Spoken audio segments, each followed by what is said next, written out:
operation. Just further down the road here, you can just see actually it's still smouldering. And during this disruption that erupted last night, items were put on to essentially a bonfire that was set up, and those flames burned throughout the night, and a large police presence was sent here. Police helicopters were used, and loudspeakers from the helicopters were used. There's obviously going to be a large-scale investigation now into just how this car crash just after 6 o'clock on the outskirts of Cardiff then triggered into many hours of disorder. Sorry, And the sad news this morning you know what? that we are hearing Tí 2 young people lost their lives. a bá ń sọ fún wa pé That crash, that is what we are tó bá understanding. dé It's not ojú ẹ̀, being confirmed by police. That is coming from a local police. kò sẹ́ni tó máa sọ fún yàn kankan pé ọ̀nà báyìí ni ká gbà, nǹkan báyìí ni ká ṣe.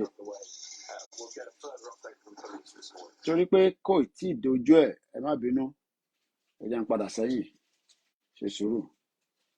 Ṣe rí ní sùúrù, ohun tí mo fi ń wọ̀n wá, ìgboro ti dàrú gan, ìyẹn ní Cardiff. Ṣọmọ tó fa wàhálà yìí, kò tí ì dé stage yẹn lọ́dọ̀ tí wá ní, ẹ mọ̀ pé èmi á máa sọ fún yín pé tó bá dé stage yẹn, mò ń bọ̀, gbọ́n tó fẹ́ sọ. Ọmọ tó ṣẹlẹ̀ lánàá ní Cardiff, ìyẹn ní Wales, ọmọ bí tó ń pè ní Wales, tá a bá ń sọ fún yín pé ìyẹn tó ń pè ní Great Britain ni pé wọ́n pín sọ́nà mẹ́ta, wọ́n ń pè ibìkan ní Wales, gbogbo population Wales kò tó Ọ̀ṣun state, kò tẹ̀ tó Ondo state, wọ́n ń pè ibìkan ní Wales, wọ́n ń pè ibìkan ní Scotland, England lèmi wà.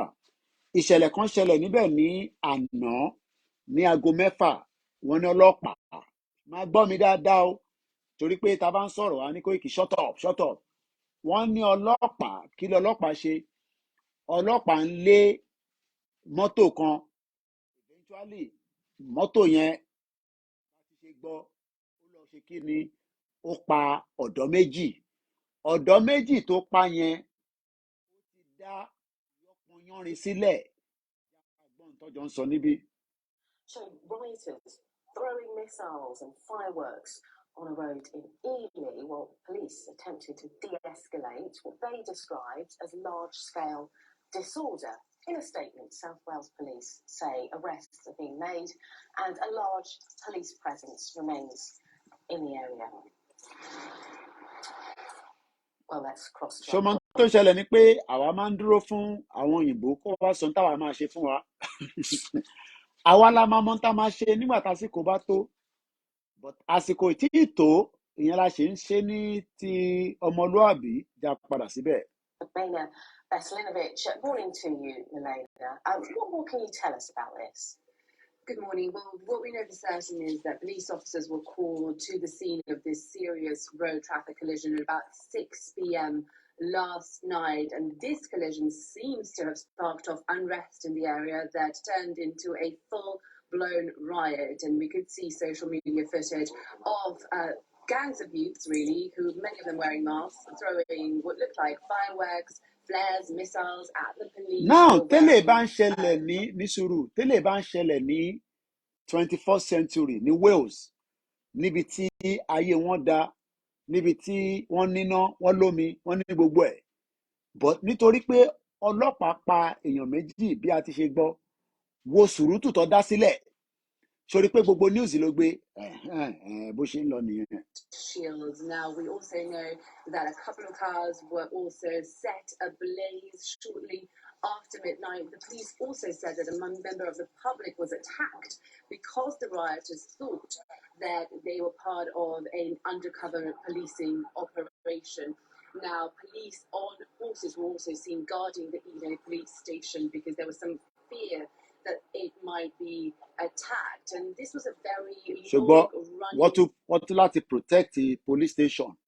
So condone violence, promote violence, but violence tó ń lọ ní UK òun lèmi fi ń wọ̀n yẹn. Já wo fídíò yìí, òun mo play lẹ́ǹkan. Ìṣẹ̀lẹ̀ tó ṣẹlẹ̀ lálẹ́ àná, ohun tó ṣẹlẹ̀ ní after tí wọ́n bẹ̀rẹ̀ sí ohun tó ṣẹlẹ̀.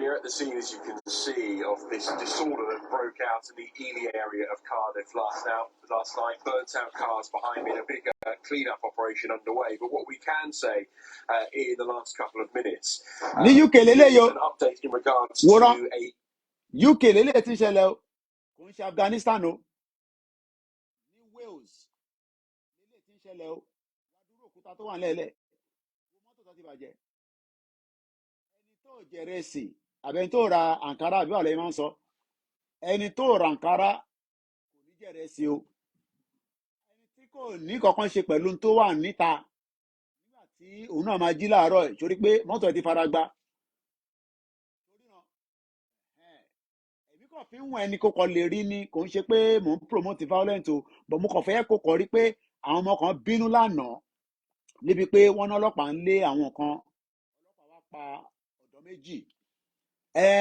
ọ̀dọ́ méjì yẹn àwọn ọ̀dọ́ tó kù wá ní áá kí ló dé kẹ̀ irọ́ lẹ pa ẹ ṣe lè pa ọ̀dọ́ méjì lọ́ba dá sùúrùtù sílẹ̀ eléyìí ò ń ṣe last year o àná leléyìí o láago 6 ní Cardiff sórí Cardiff ṣáàbí tó kọ́kọ́ síbẹ̀ yẹn Cardiff ibo ló ń pè ní Cardiff tó bá ń gbọ́ Wales o ṣáà máa ń gbọ́ àwọn footballer Wales lára Great Britain ni ìwọ jókòó kí ṣọ́ọ̀ṣì sọ fún ẹni tá a máa ṣe Koiki kí la máa ṣe mò ń bọ̀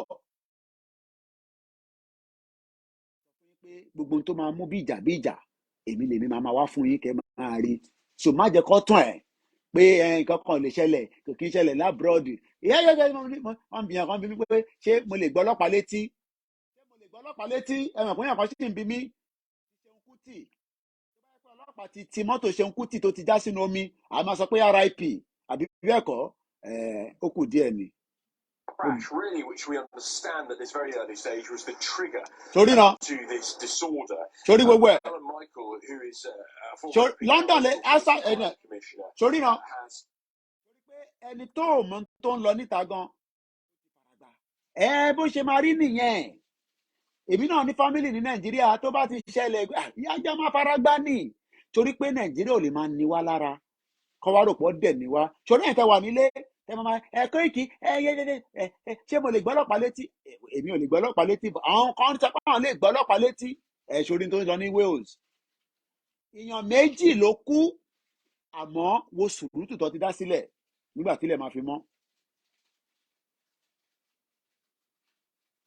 This morning, he was on Radio 4 saying that 2 young people involved in that traffic accident died last night. There are local reports that it involved young people on at least one scooter.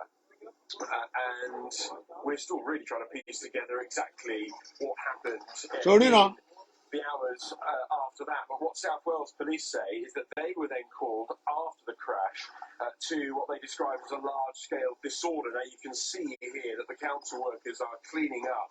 There are 2 burnt-out cars here, a burnt-out taxi. There, on social media, appeared footage of people throwing fireworks at police responding, broken up paving slabs. As you can see here on the floor, there are slabs and rocks that were broken up and we understand thrown at police.